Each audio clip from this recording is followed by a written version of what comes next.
बिस्मिल्लाहिर्रहमानिर्रहीम।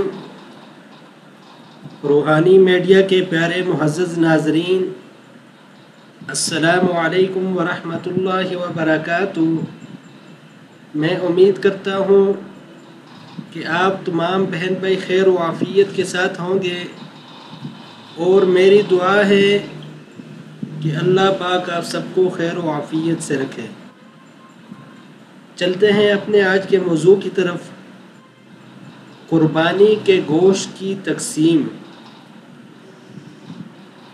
मसला कुर्बानी का गोश्त खुद खाना और रिश्तेदारों, मालदारों और फ़कीरों में तकसीम करना जायज़ है,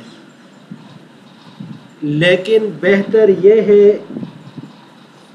कि तिहाई हिस्सा खैरात करे।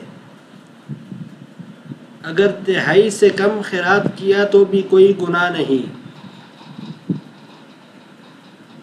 मसला बड़े जानवर में अगर 7 आदमी या उससे कम शरीक हों तो गोश्त तकसीम करते वक्त अटकल से न बाँटें, बल्कि तोल कर वज़न करना ज़रूरी है। कमी बेशी की सूरत में सूद का गुनाह होगा। मसला जब शुरका आपस में गोश्त तकसीम करना चाहें तो वज़न करके तकसीम करना ज़रूरी है। अगर सारा गोश्त लोगों में तकसीम करना चाहें या पका कर खिलाएं तो उस वक्त तकसीम करना ज़रूरी नहीं। मसला मुस्तहब यह है कि कुर्बानी का गोश्त 3 हिस्से करके एक हिस्सा अपने अहलो अयाल के लिए, एक हिस्सा रिश्तेदारों में और एक हिस्सा फ़ुक़रा और मुहताजों में तकसीम करे। अगर कोई शख्स अयालदार होने की वजह से या वैसे ही तमाम गोश्त खुद रखना चाहता है तो भी कोई मुज़ायका नहीं।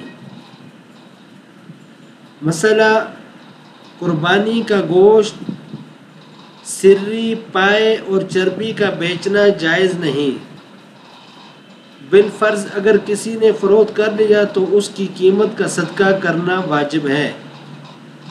अपने पास रखना या इस्तेमाल में लाना जायज़ नहीं। मसला कसाई को बतौर उजरत गोश्त देना जायज़ नहीं। मसला कुर्बानी का गोश्त सुखा कर रखना दुरुस्त है।